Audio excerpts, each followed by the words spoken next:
মৃত্যুর অভিযোগ কোচবিহারে।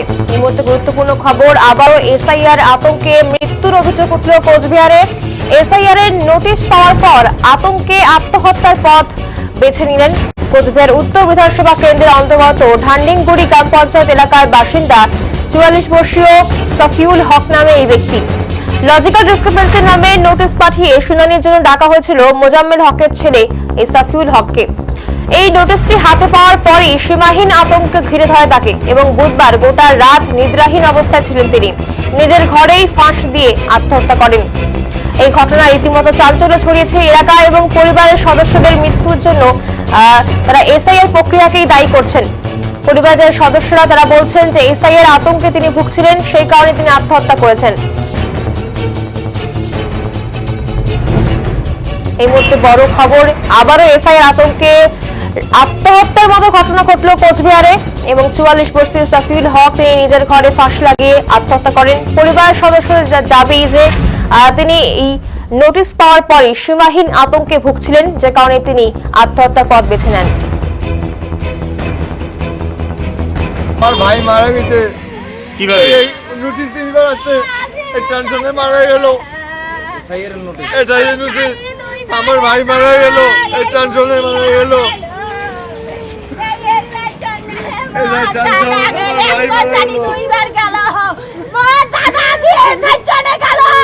এসআইআর এর জন্য মারা গেছে, এসআইআর এর জন্য ভাই কি জন্য এসআইআর টেনশনে মারা গেল। 3বার নোটিশ আসলো, এসআইআর জন্য মারা গেল। এই জন্য কি আপনারা নির্বাচন কমিশনকে দায়ী করেন? এই টেনশনে মারা গেল, দায়ী করি। কাকে দায়ী করেন এর জন্য? কেন্দ্র সরকার, নির্বাচন কমিশনকে। কয়বার নোটিশ পাঠাইছে আপনারা? 3বার পাঠাইছে। আপনারা এখানকারই লোক তো? আমরা এখানকার লোক। কতদিন থেকে আছেন? আমাদের দিনে আছে এখান থেকে। এই যে নোটিশ, এটা না সব আধার কার্ড, সব কাস্ট সার্টিফিকেট সব আছে, তারপরেও এরকম?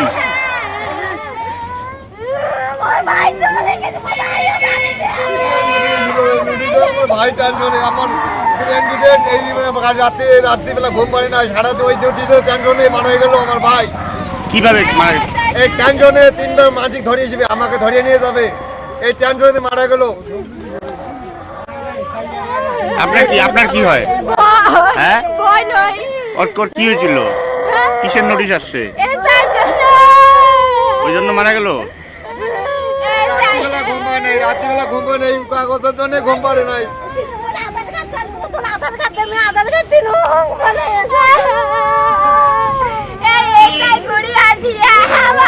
কি হয়েছিল? আমার ভাই মারা গেছে।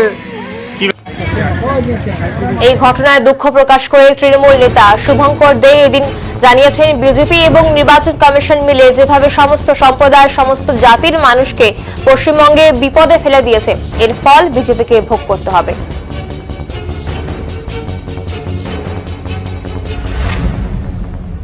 এখন আপনারা তো জানেনই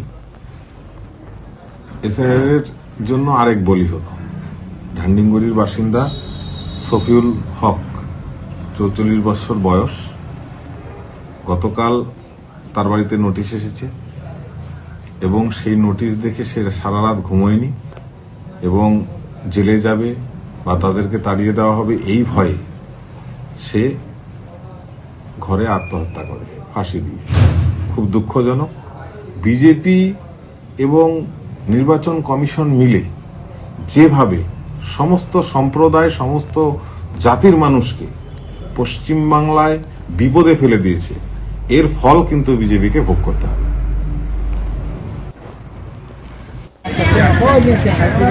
হ্যাঁ